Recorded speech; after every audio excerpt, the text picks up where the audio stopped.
আশফাকুল্লাহ নাইয়ার মামলায় case diary ইতিমধ্যেই তলব আদালতের তরফ থেকে। এফআইআর এক পদ্ধতি নিয়ে রাজ্যকে তোপ বিচারপতি। আশফাকুল্লাহ নাইয়ার মামলায় কেস ডায়েরি ইতিমধ্যেই তলব করা হয়েছে আদালতের তরফ থেকে। এফআইআর এর পদ্ধতি নিয়ে রাজ্যকে তোপ দেখেছেন বিচারপতি।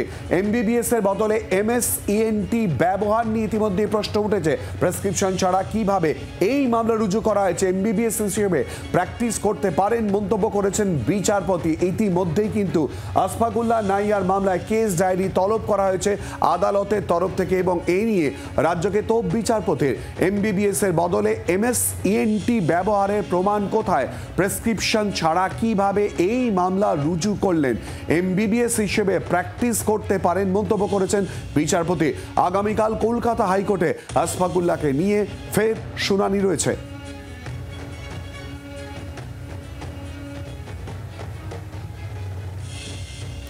ডক্টর আশফাকুল্লাহ নাইয়া এই মুহূর্তে আমাদের সঙ্গে টেলিফোন লাইনে রয়েছেন। ডক্টর নাইয়া, আপনার মামলায় ইতিমধ্যে কেস ডায়েরি তলব করা হয়েছে আদালতের তরফ থেকে, কিভাবে দেখছেন?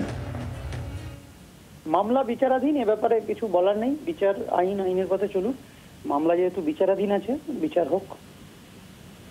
আপনি জানেন হয়তো ইতিমধ্যেই এফআইআর এর পদ্ধতি নিয়ে রাজ্যকে তোপ দেখেছেন বিচারপতি, কি বলবেন? না, এটার ব্যাপারে কিছু বলার নেই। আবার বলছি, এটা মামলা বিচারাধীন, বিচার প্রক্রিয়া যেভাবে আগাচ্ছে আগাক।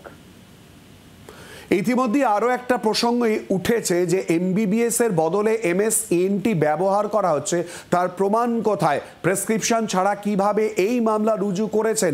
ইতিমধ্যে এই প্রশ্নও কিন্তু আদালতে উঠেছে, কি বলবেন? আবার ওই একই কথাই আমি বলবো যে মামলা বিচারাধীন মামলাতে কমেন্ট করার কোনো যোগ্যতা আমাদের নেই। বিচার প্রক্রিয়ার মতো চলুক। বাংলার আওয়াজ, বাঙালির আবেগ, জি 24 ঘন্টা।